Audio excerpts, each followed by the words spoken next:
Hello! You're watching Hero Haven. Many thanks to everyone who likes and subscribes to the channel.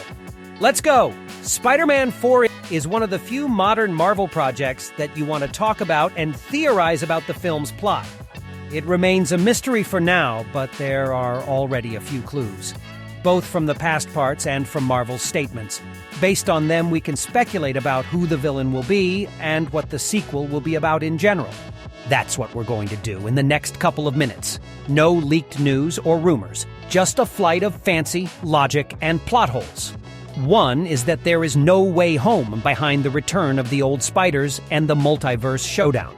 We all miss the uncomfortable fact. The main problem that caused Doctor Strange to choose to cast a spell in the beginning of the movie in the first place. The ending only half-heartedly solved it. Remember where it all started?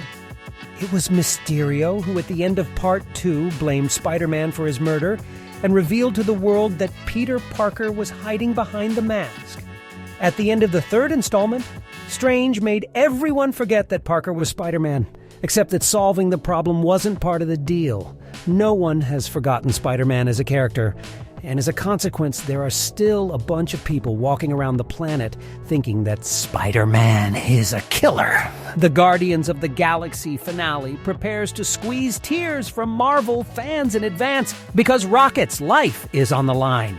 This restless plush is beloved by comic book fans because he looks like a real pet. The first third of No Way Home focused on the trial of Peter Parker. John Jameson called him Enemy Number One, and many people appeared in the frame mourning Mysterio. Parker was under tremendous pressure, but not for the very fact of being Spider-Man illegally, but for the accusations of killing Mysterio with the help of Daredevil. They were officially dropped, but I can't believe that John Jameson and the conspiracy theory supporters, and just Mysterio fans, would just go along with a court decision. Doctor Strange, for his part, did not change anything in the ending with the fact of Mysterio's death with the new spell either. We have seen that Peter Parker's face becomes blurry in all the pictures. According to this logic, the face will also disappear from Mysterio's address at the end of the second part.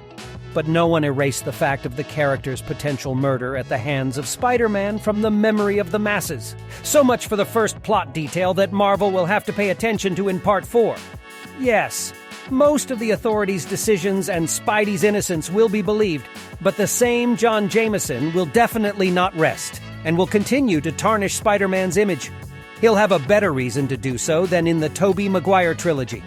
We're betting that the first scene and the fourth Tom Holland film will be a modified Mysterio video, to solve the plot hole on one hand, and to remind us that Spider-Man's identity in the current Marvel universe is ambiguous on the other.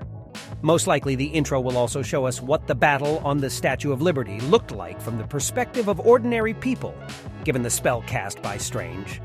In turn, this will encourage Peter to take a more mature approach to maintaining his secret identity. Whereas in the first trilogy, any passerby could guess that he was Spider-Man if he wanted to, now the precautions required are the highest. Our bet is that in the fourth part, Peter will be generally unsociable and will not make acquaintances with anyone.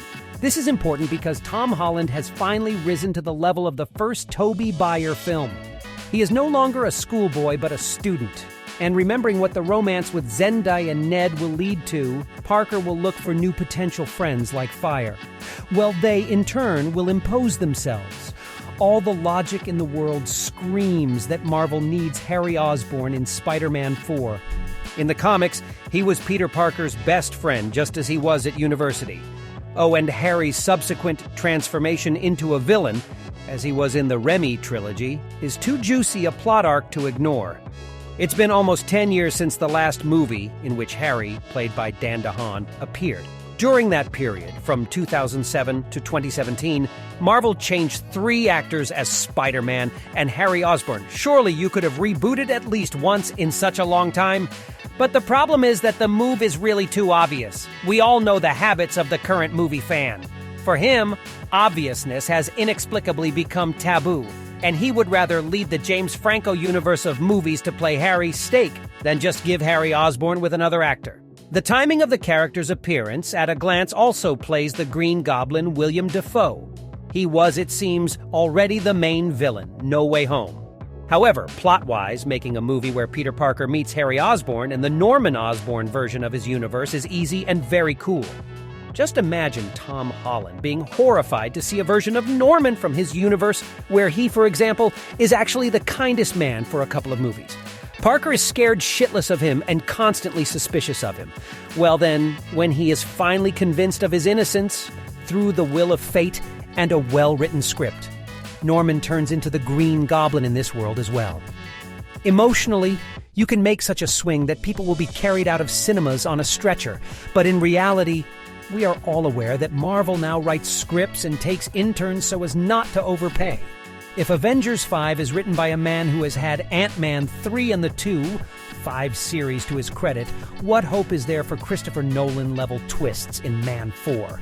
It's a hunch that Kevin Feige will do something like Osborn, but as a transgender man, written off from another comic book character altogether.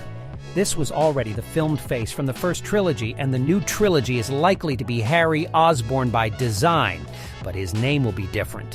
One way or another, someone is bound to impose on the unloved Peter Parker as a friend simply because there's no way home to zero in on the plot. No one will.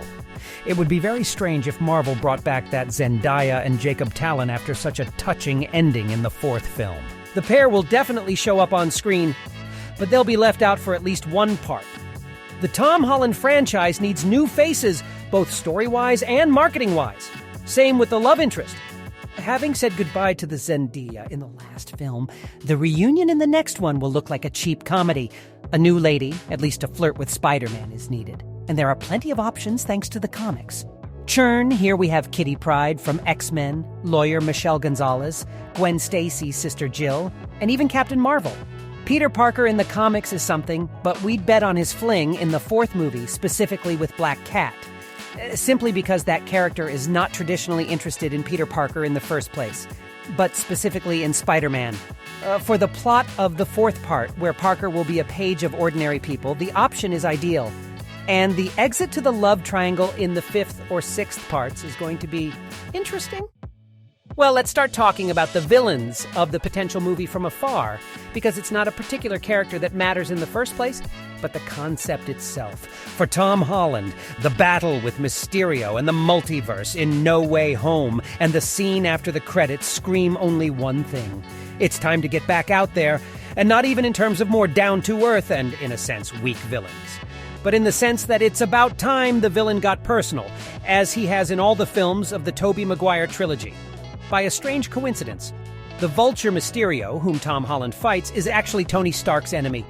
The Green Goblin is an enemy of McVire. It's time to deal personally with his villains, bound by familiarity and personal motives.